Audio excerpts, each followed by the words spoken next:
Welcome to another episode on our channel. I wanted to do something special today because it's like our 1-year anniversary of being on YouTube, which started out as just a way to document the figures that I had. I had no illusions or delusions about this going anywhere, and then it started going some places, and everybody has been so kind, so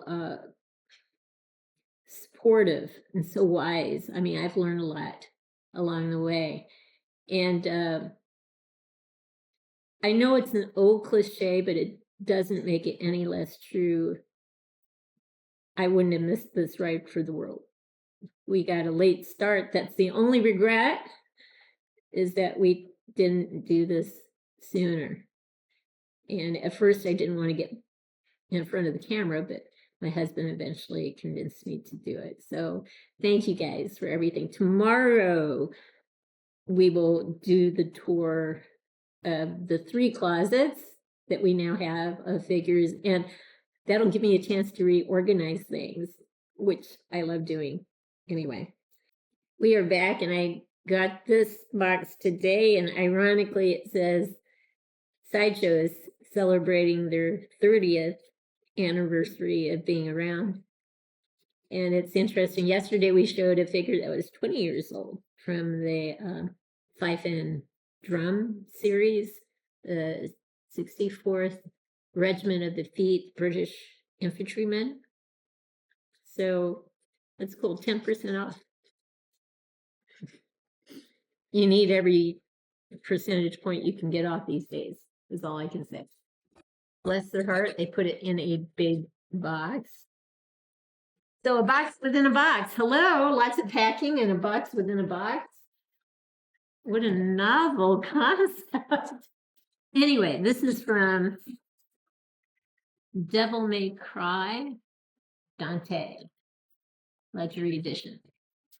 I don't know if Devil May Cry is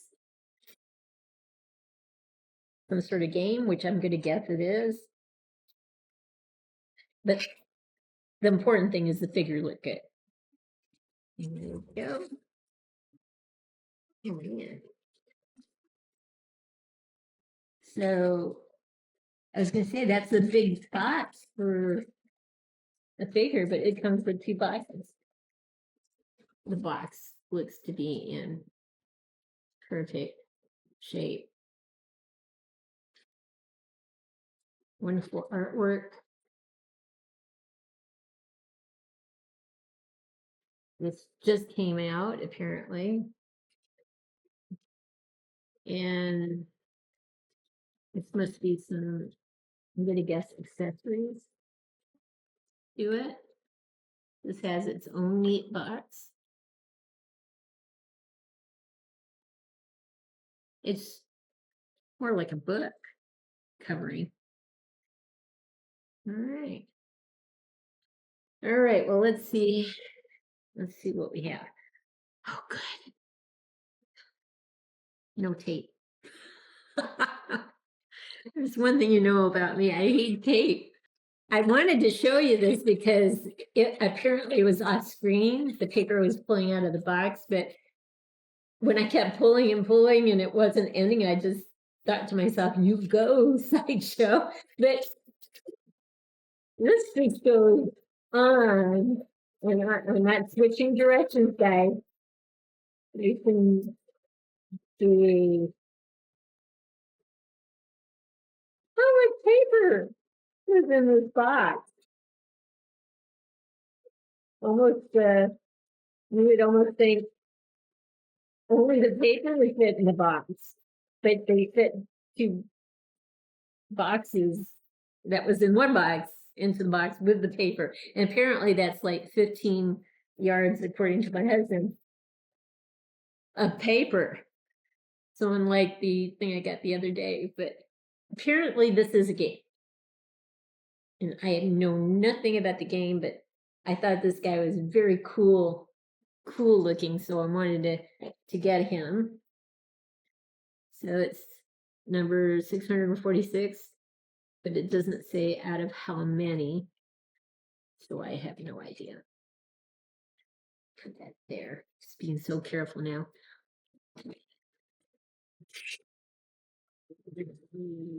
Yes. Okay, there's the little manual. Why did they tape? I don't like tape. So alternate arms. I have no idea as to the significance of these two alternate pieces. I mean, they're jointed. Maybe the arms he has on right now are not jointed. That's the only thing I can think of. Okay. At least he doesn't have wraparound ties that go to the underside of the box. It comes out very easily. So we are back, and I really love this figure.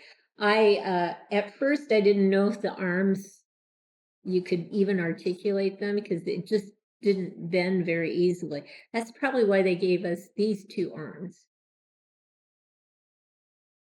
These are probably one piece that has kind of rubberized so that the joints don't show. But you really have to be cautious about how to bend those things and take your time with bending them. This will give you immediate articulation, not only at the elbow, but the shoulder, the pivot there, and so forth. So it's nice that they have these arms. I don't really know why they needed these arms, because personally, if I'm going to put him in clothing, he's going to look this way. I'm going to be covering the joints, just like they did here. So I would have just been content, especially if they charged us less with the articulated arms. But we do have articulated arms. These are articulated, but they're tight, shall I say. So I'm really going to be patient with that process. He has 3 sets of hands, the relaxed hands on him now. We have gripping hands, which is considered sword hands, according to the instructions. And we have trigger finger hands, which are for the guns.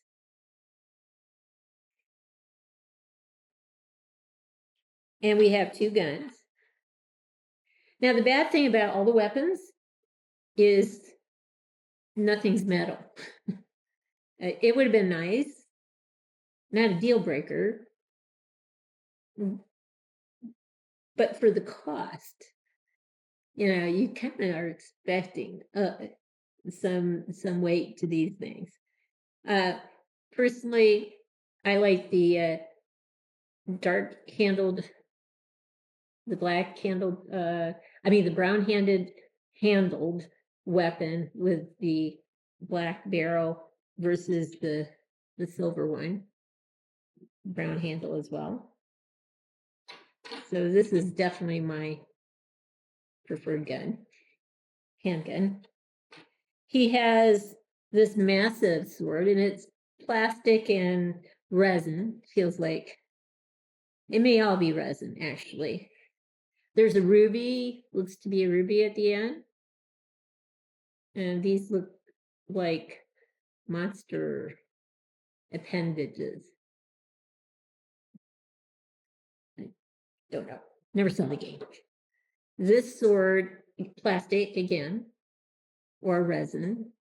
It has a skull on one side that has horns coming out of the eyes in an open mouth, which is kind of weird. And the other skull is more normal looking. You might not be able to see it at this distance. But the neat thing about this sword is that this set not the other box, comes with a magnet, and you can just put it on the back of his right here. Let me turn it a little bit more. And then you could just, whatever side you want to have visible, you can just slip the sword into that piece, because that's going to hold it in place. That magnet is on there pretty good. And that's a nice resting place for the sword, just like that. And this is called Rebellion. I don't know if the other pieces have names of their own. In the other box, he comes with a lot more accessories. This is a massive sword, and it's resin again, no metal. It would have been really cool if it had metal. It is kind of colorful. There's little pieces in it that kind of red, green. It does weigh something because the resin feels fairly heavy.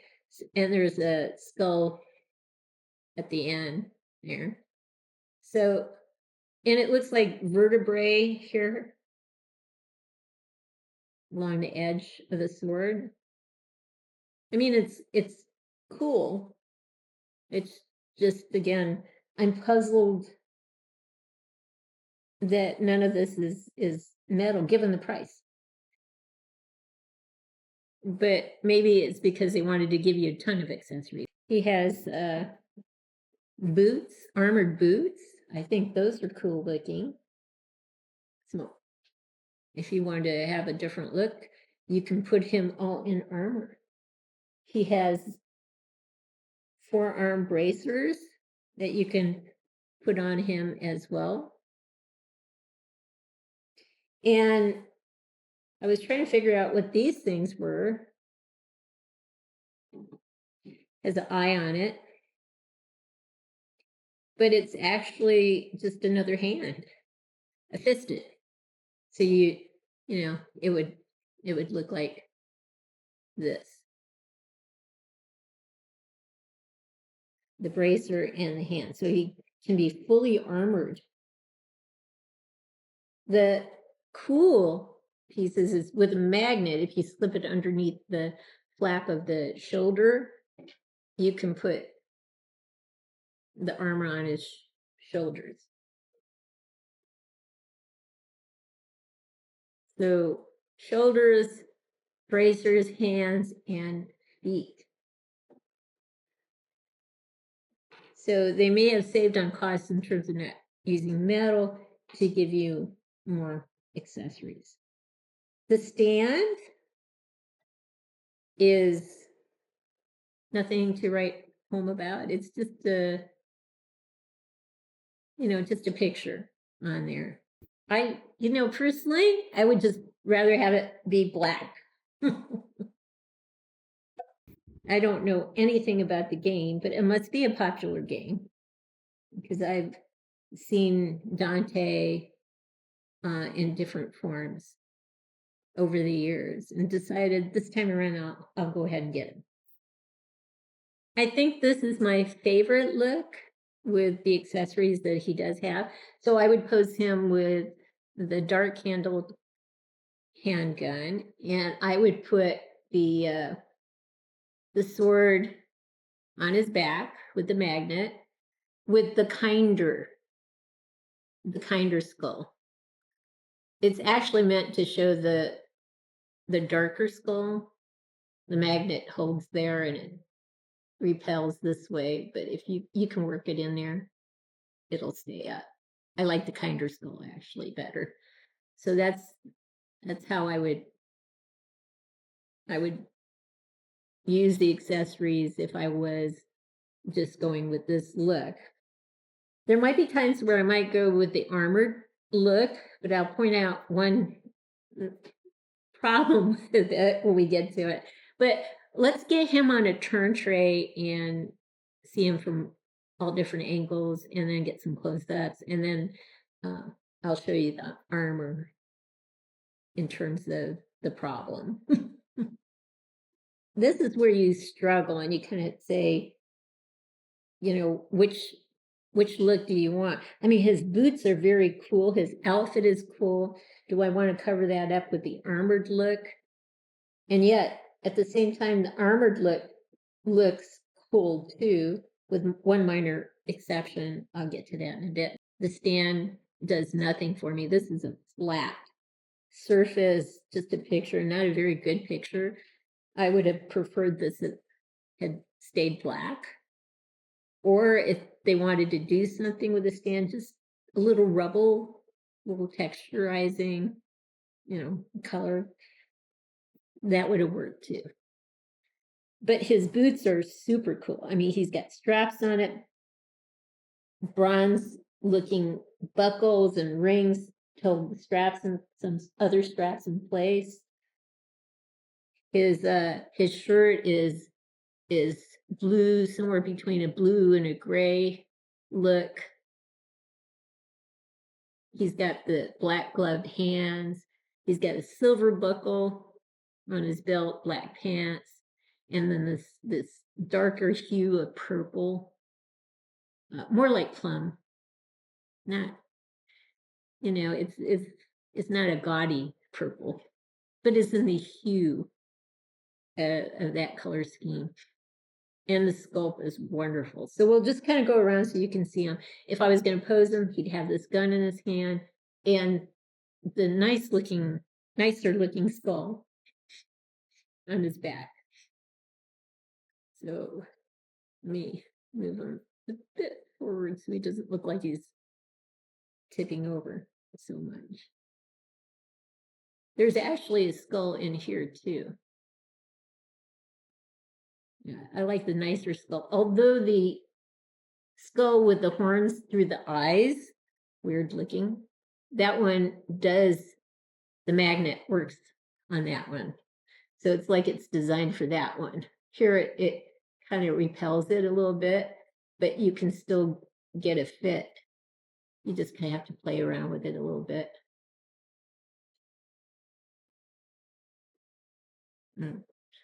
So, yeah.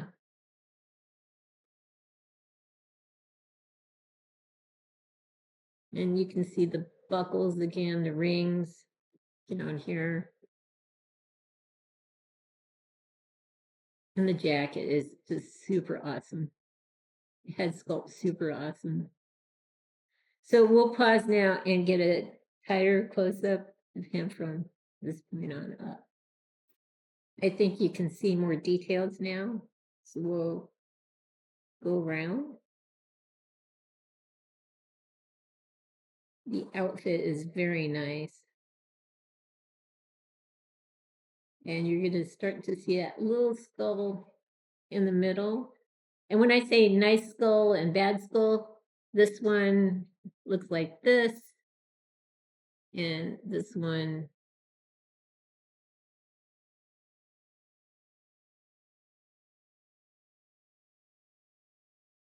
see the horns coming out of the eyes and the mouth open. It's just a weird, I don't know, to me it's a weird look. I would definitely prefer this look compared to the other look.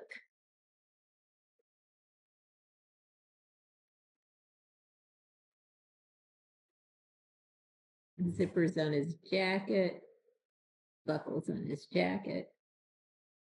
Very nice. So we'll pause again and get a tighter close-up of his face. So let's go around. I do like this head sculpt. And you'll be able to see the skull on his sword a bit better now, and the little skull in the middle of his shoulder blades.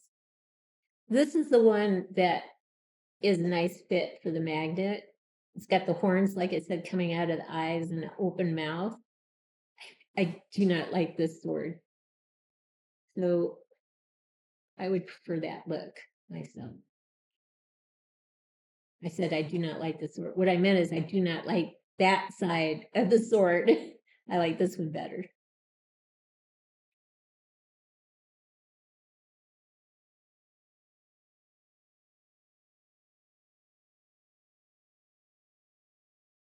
Yeah, the head sculpt, I think is fun. He's got a smirk on his face. I love it. So on each set of these armored pieces, there's at least one eye. On the boots, there's one eye, and you might not be able to see it. We'll have to get a close-up of it right there. On the hand, it's very visible on the top of the hand. And in the middle of the shoulder armor is an eye right there. You know, and I think the armor looks cool, but I don't think I would display them that way. So, and I don't want to take things off and put things on. So maybe I can give you the illusion of things being on a little bit, at least with the boots and the shoulders. And then you can imagine the arm bracers here. But the one notable flaw in this process is the fact that this is a fisted hand. There is no opening in it. So begs the question, how does he hold the sword? Actually, when I was thinking about that, the thing that came into my brain was a Carol Burnett outtake where Tim Conway is trying to spin the story like he typically did on that show. Him and Harvey Korman always tried to get the other person to break up. And so Tim Conway, Harvey Korman, Carol Burnett, Vicki Lawrence, and Dick Van Dyke are in the scene. I can't remember if Lau Wagner was in it, but Vicki Lawrence was the one that made you break down and laugh, other than Tim Conway. He's talking about these two Siamese elephants who are joined at the trunk. And he says the only time they can really say anything is, or when they do say something, is like snorky, you know. And that's the story that came into my head. You know, how do you hold the sword? Well, I guess I imagine that you have two fists and you're going snorky or something, and that is not a cool way to hold a sword. But it really is just then window dressing. You know, it's on the side or something if you decide to have the armor, you know, in place, because he cannot hold this sword. So that's a flaw with this design that is absolutely baffling to me.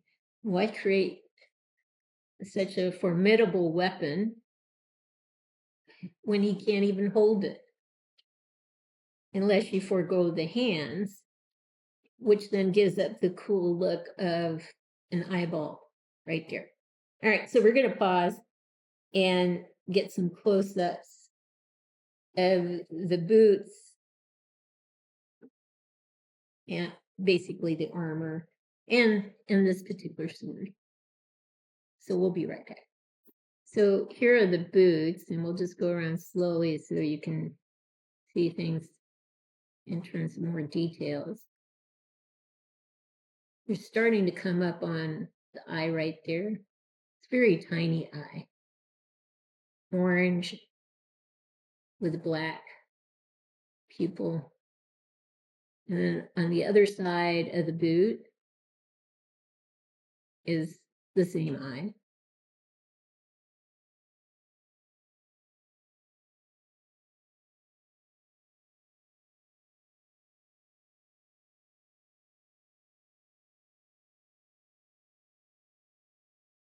So here are the lower arm bracers. I don't believe they have any eyeballs on them. But the fisted hands definitely have eyeballs. That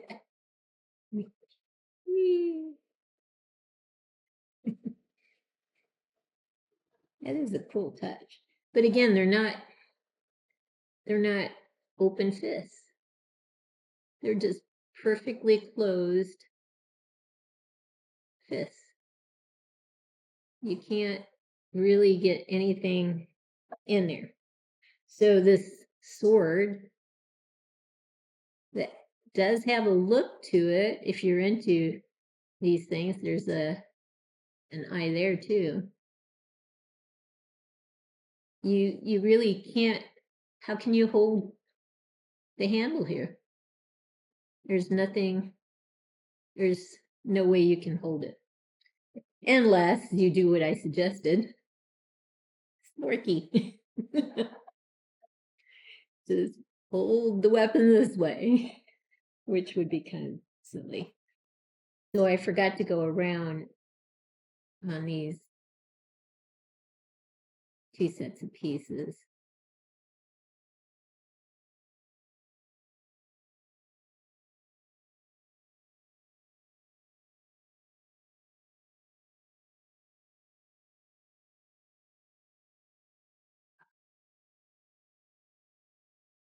So the bracers just slip over the arms. And the hands do have peg holes.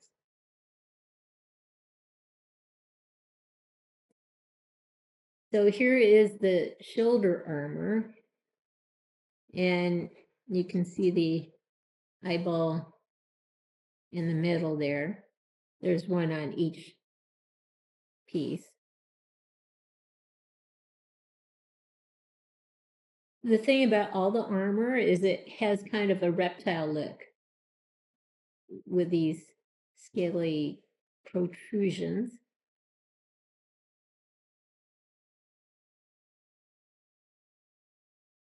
Yeah. So that's the close-up for these things. Now this sword wasn't with the armored pieces, but it still has that reptilian look to it. There's ruby down here on the handle and these appendages right here, 4 of them. And again, it's resin primarily. Let's see if we can see anything as we go around. It is big. That is for sure. And there you can see the ruby a bit better. And the appendages. That's cool looking, but I still like the other sword better. Here's one last look at her figure. Despite some of the shortcomings, I still love it. I hope you've liked what you've seen. If you have, consider giving us a thumbs up and subscribing to our channel. In the meantime, everyone, please have a great day.